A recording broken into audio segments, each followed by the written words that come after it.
पढ़ेंगे BSc part 2 electrochemistry का part 4 effect of dilution on conductance, migration of ions and Kohlrausch law.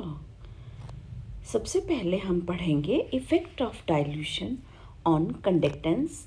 हमने आपको विभिन्न प्रकार के कंडक्टेंस के बारे में बताया था, specific conductance, equivalent conductance and molar conductance. Now we will study the effect of dilution on conductance. किसी विलयन की विशिष्ट अथवा तुल्यांकी चालकताएं आयनों की संख्या पर निर्भर करती है, अतः स्पष्ट है कि वे विलयन की सांद्रता पर निर्भर करती है। किसी विलयन की चालकता उसमें उपस्थित आयनों की संख्या के समानुपाती होती है, अतः विलयन को तनु करने पर विद्युत अपघट्य की वियोजन की मात्रा बढ़ जाती है, जिससे विलयन में आयनों की संख्या बढ़ जाती है तथा अंतरा आयनिक बल तथा विस्कासिता घटती है। विलयन को तनु करने पर इसकी चालकता घट जाती है, क्योंकि चालकता 1 घन सेंटीमीटर विलयन में उपस्थित आयनों की संख्या पर निर्भर करती है। जब विलयन तनु किया जाता है तो वियोजन की मात्रा बढ़ती है, फलस्वरूप आयनों की कुल संख्या में वृद्धि की अपेक्षा विलयन की चालकता भी घटती है।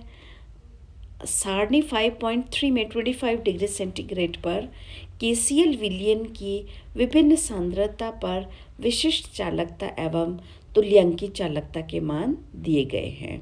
यहाँ केसीएल सॉल्यूशन की जो सांद्रता है 1.1, 0.01, 0.001, 0.0005 है।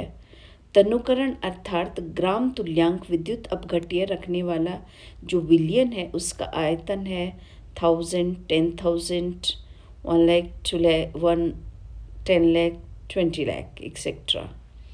इनकी जो विशिष्ट चालकता है क्रमशः जो है घटती जाती है, लेकिन तुल्यांकी चालकता के मान में वृद्धि होती जा रही है।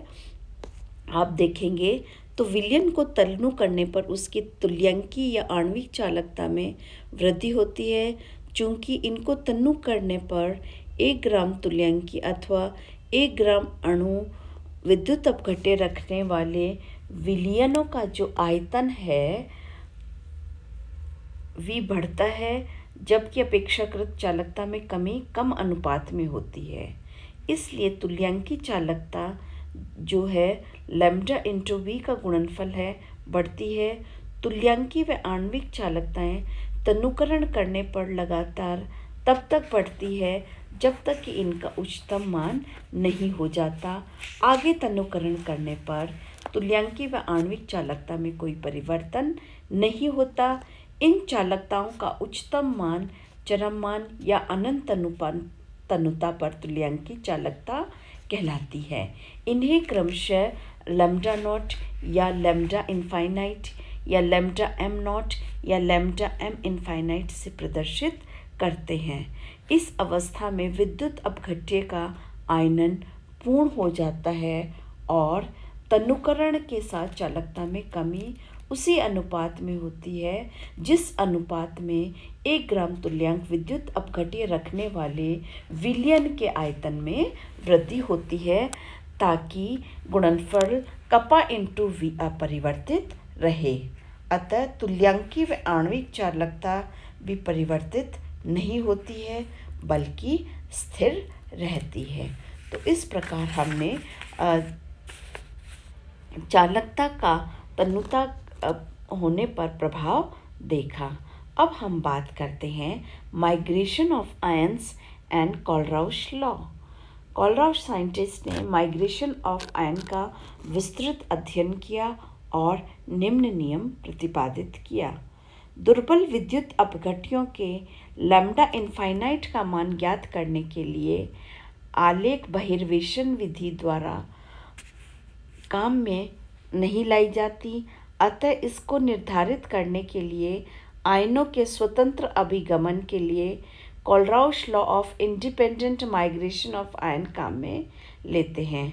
कुछ युग्मों को उनके धनायन या ऋणायन उभयनिष्ठ हों, ऐसे विद्युत अपघट्यों की अनंत तन्नुता पर तुल्यांकी चालकताओं का मान निम्न सारणी में दिया गया है। इसमें KCl लिथियम क्लोराइड की जो अनंत तन्नुता पर जो चालकता है क्रमशः 149.86 और 115.03 है, जिसका डिफरेंस जो है 34.83 है।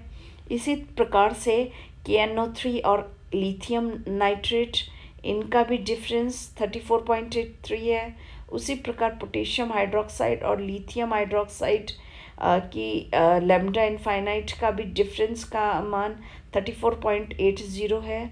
उपरोक्त सारणी से स्पष्ट है कि दिए हुए ताप पर कॉमन आयन रखने वाले विद्युत अपघट्यों की अनंत तन्नुता पर तुल्यांकी चालकता में अंतर एक निश्चित वैल्यू आता है। यहाँ हमारा जो था ऋणायन कॉमन था। अब अगर हम धनायन कॉमन लेते हैं तो उसमें भी हम देखते हैं कि उनका जो डिफरेंस है कीटायन और दोनों ही सॉल्ट का लैम्डा इनफाइनाइट का, वो भी लगभग समान 4.93, 4.96, 4.86 के आसपास आता है। अतः समान ऋणायन के साथ और समान धनायन में अगर लैम्डा इनफाइनाइट के अंतर की ये जो स्थिरता तभी संभव है जब विद्युत अपघट्य के प्रत्येक आयन विलयन की तुल्यांकी चालकता में एक निश्चित योगदान करता है, तभी यह मान समान आता है। अगर हम इसकी बात करते हैं तो हम देखते हैं कि यह योगदान अन्य आयन जिसके साथ वह बंधित है उस पर निर्भर नहीं कर सकता है।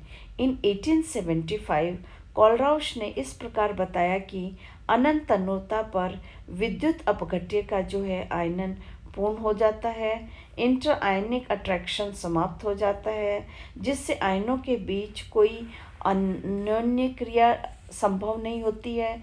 इसलिए विद्युत अपघट्य से उत्पन्न सभी आयन विद्युत अपघट्य विलयन की कुल तुल्यांकी चालकता में अपने हिस्से का एक निश्चित योगदान करता है, जो कि केवल उसकी प्रकृति पर निर्भर करता है और उसके सह आयन की प्रकृति पर निर्भर नहीं करता। इसलिए कोलराउश ने एक नियम प्रतिपादित किया जिससे आयनों के स्वतंत्र अभिगमन का कोलराउश नियम या Kohlrausch law of independent migration of ions का नियम कहलाया।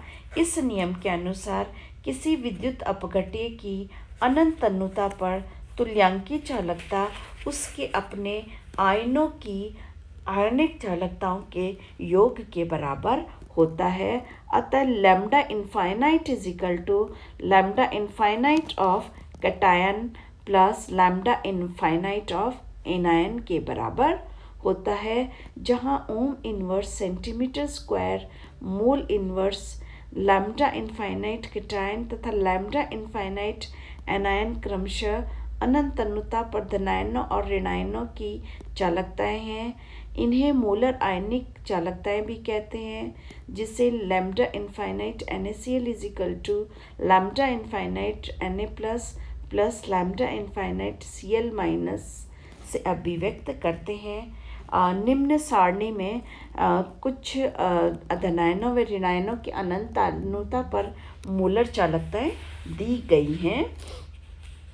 इसमें हम यह देखते हैं कि NaCl के लिए एक तुल्यांक के बराबर है 1 मोल के, जबकि कैल्शियम क्लोराइड के लिए एक तुल्यांक बराबर हाफ मोल कैल्शियम आयन तथा 1 मोल क्लोराइड आयन 1 मोल कैल्शियम क्लोराइड 1 मोल कैल्शियम आयन तथा 2 मोल क्लोराइड आयन देता है, जिसमें आयन का जो आवेश है क्रमशः +2 व -1 होता है।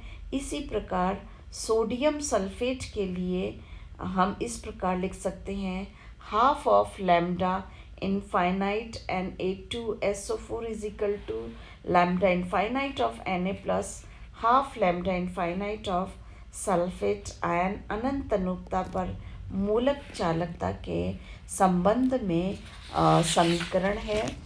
अतः इस प्रकार हम कह सकते हैं कि किसी भी आयन की अनंत अनुता पर या लवण की कुल चालकता उसके धनायन एवं उसके ऋणायन की स्टाइकोमेट्रिक रेशो में अनंत अनुता पर चालकता के योग के बराबर होती है।